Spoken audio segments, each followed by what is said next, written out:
I think one of the biggest problems that we've had, at least in the last 15, 20 years, is we know what we're talking about, y'all shut up, and we already know what we're talking about, we ain't trying to hear you. Coming from two different generations of people. And unless we have this sit down and conversation and everybody feels like they equally can say something. So, I'm interested. Yeah. I want to get some of your feedback. Like, where do you see society going in the next 20 years? Downhill. Downhill? Well, Facebook is really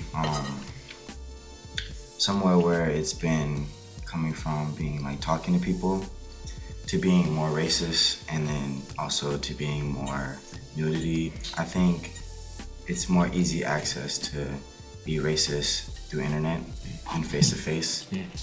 Cause I mean, I've been invited to some Facebook parties, and then there's this kid that was speaking on what this other kid was saying that was very immature, and then the kid said, well, at least I'm not black, and he was white, and well, that right there, yeah. And then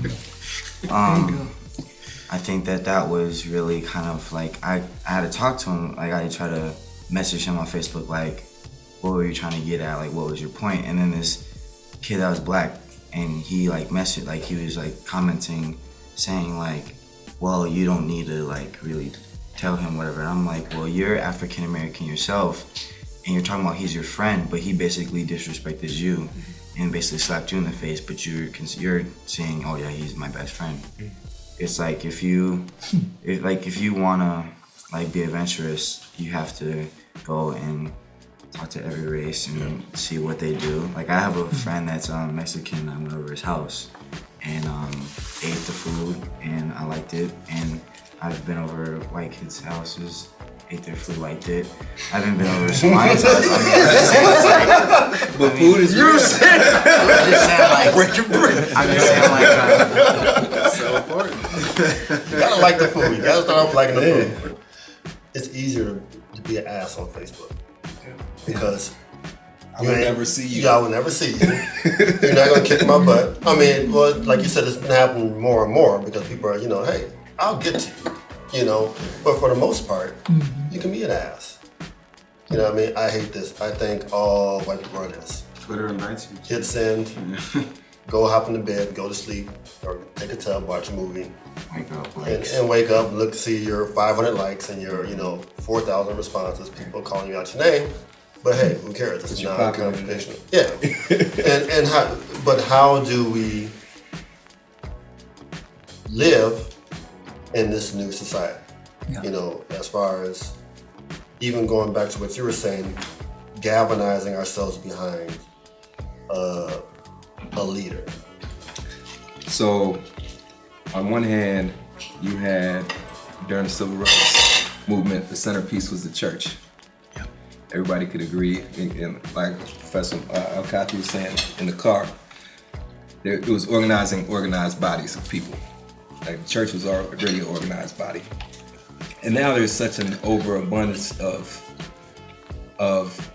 division amongst people, just first by population size, two by geographic location, and then the amount of information and technology and all these things that make us think that we already know everything. Yep. It's kind of like the consciousness of man has made a major shift just in the last 50 years. You know how when a baby's born and it soaks up every little bit of information that comes to it. It's looking at colors and shapes and sizes, and everything that it hears, it might regurgitate and say it back. Now you have so much information that you can't even process all of this information. So we need devices and things to help us process information. So to be able to process the concept of racism and process the concept of division when your entire life you've been watching the Disney Channel and everybody hangs out at the same cafe and everything's cool, and the president's black, so everybody, so obviously where is the racism at? It's not like in school when you look at the dogs attacking somebody on the street. It's different. We're in a different place, and like our consciousness is different now. Just even in the last 10 years, in the last 15 years, just the fact that all the things that I can do on my phone that I would have had to look for in a book 10 years ago, 15 years ago, or the fact that you can find me anywhere and distract me from doing things that may mean I have to sit at a table and look at your face, or I need to use my hands and create and build something. Like our whole mindset is different. And then there's generations and generations of people that are growing with more and more detachment from physical reality.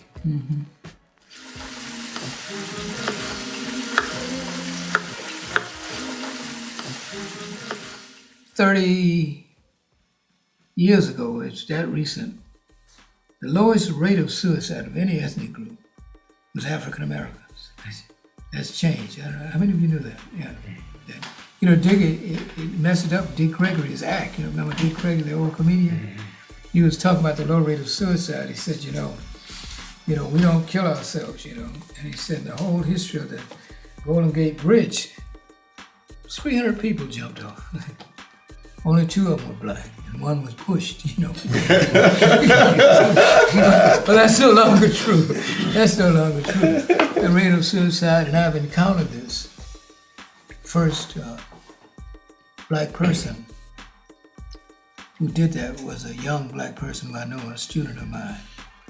Blew me out the water, and he was giving me all kind of signals that was coming. I didn't, with hindsight, you saw it. And I've had several white students who committed suicide. You just look for that every year. One or two are going to do that. That's changing. So something is happening to us. Chemistry, or whatever you want to call it, become more nearly white. Maybe, I don't know.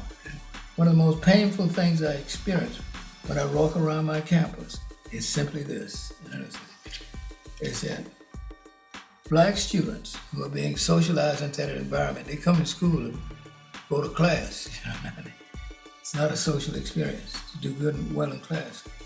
They have been so indoctrinated by whiteness, which is not a color, it's a state of mind. It's not being. I can scarcely get one to look me in the eye when you walk across the campus. A white person can look me in the eye, and a black student can't. That's serious. It's back to Ralph Ellison's what?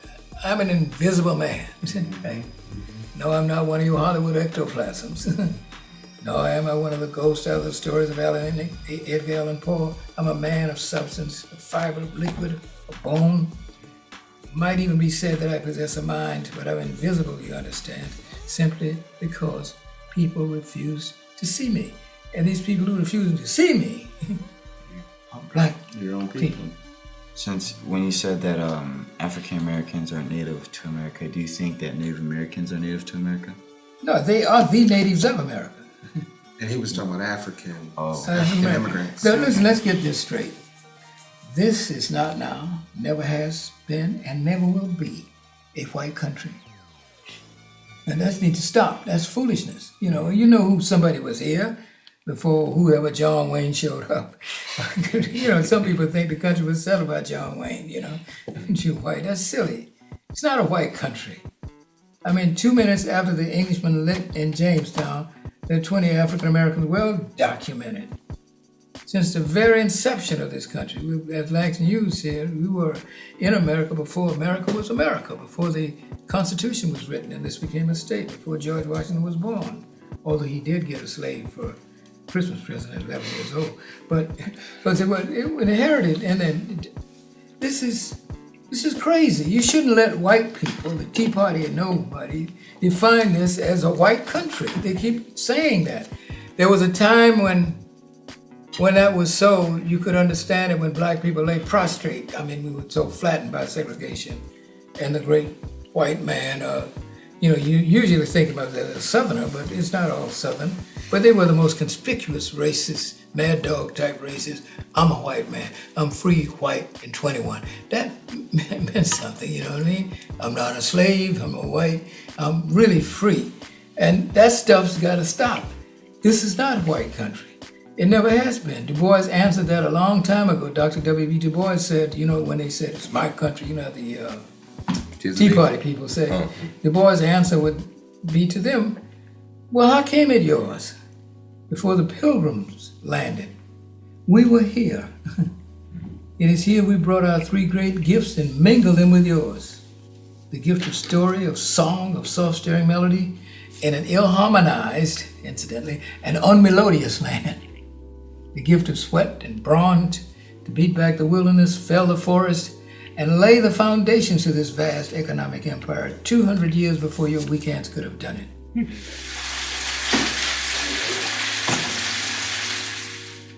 Part of what we have to understand in living in a capitalist society that everything's to be co-opted, which goes back to thinking at the speed of capitalism in relation to continually thinking of different innovations and radical imagination on par with what is undermining. And so you lace up something and something's being undone, you know, so being in that utopia to me doesn't necessarily exist. Everything is to be co-opted, and we've seen it in our lifetime in terms of the art form that we love, you know, to where it is fed back to us.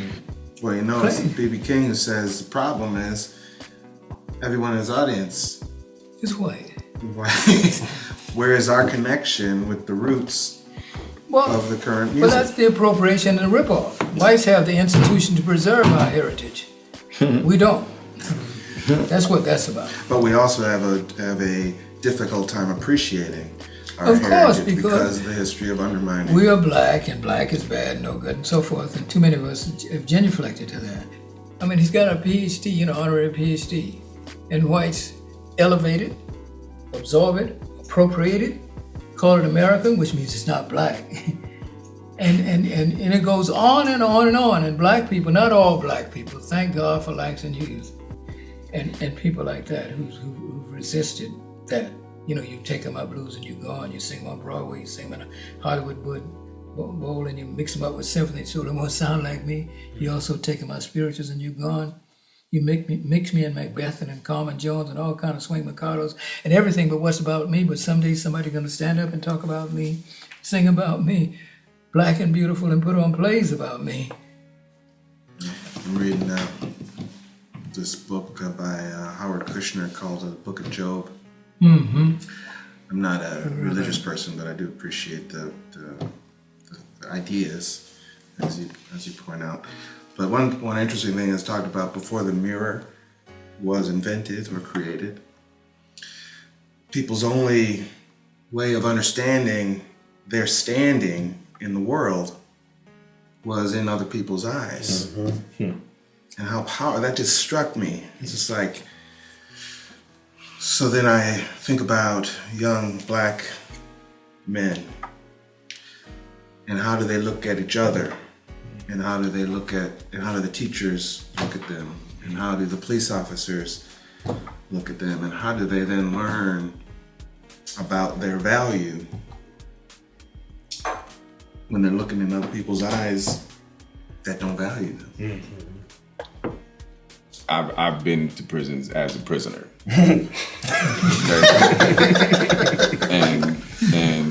I've been locked up because of my attitude towards the entire structure while I'm in there. Like, I've been in the hole for weeks, you know.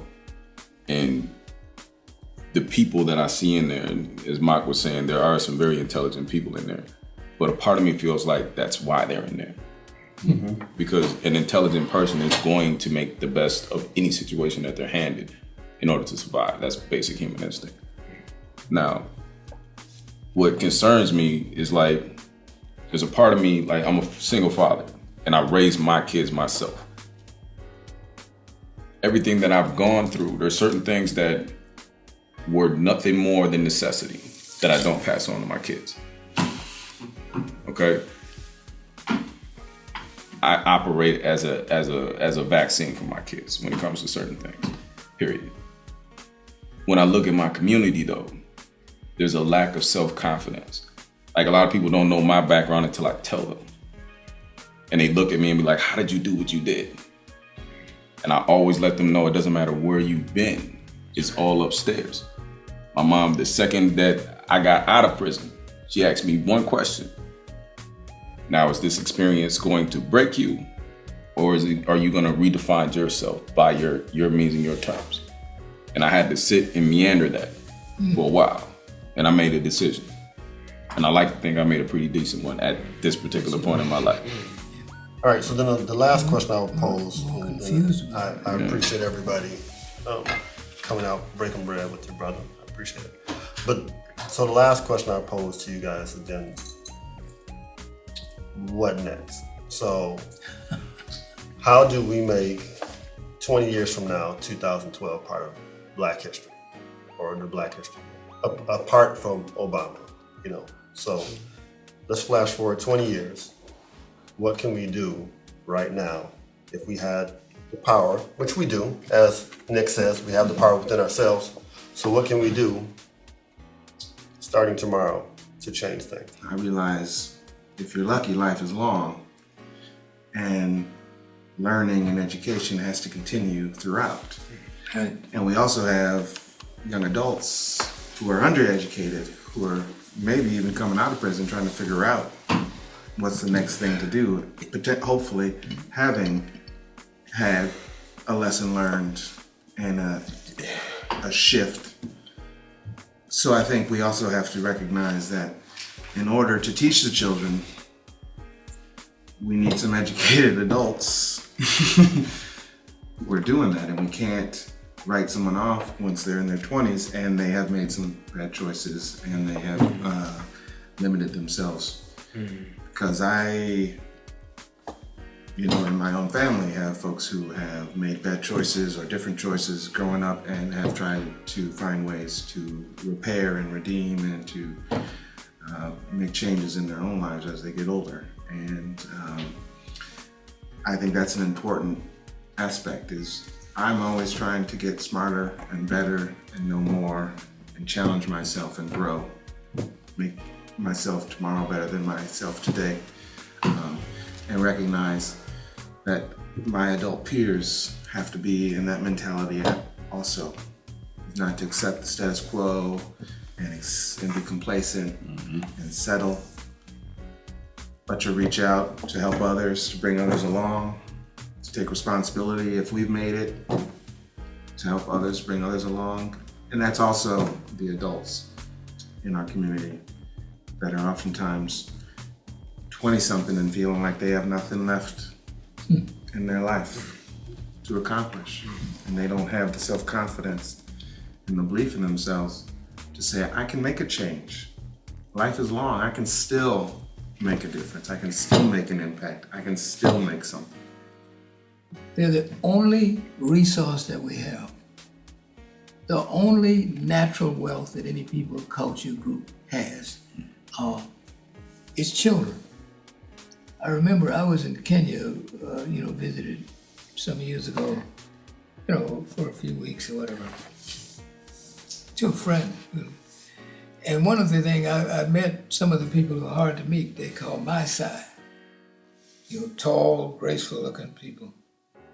And this is their greeting. Now, I don't mean that everybody side did this, I'm sure, but it was prominent in there. The way they greeted one another in the morning, when I meet fellow my side, Nick, first thing I would say is, how are the children? I appreciate you, brothers, for coming out, taking, a couple hours out of your day to come and chop it up, talk about, what fire burns inside of you.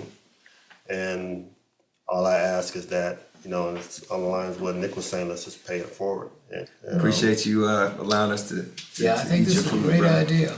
Yeah. Great idea. Thank you all. Interchange, Yeah. you learn.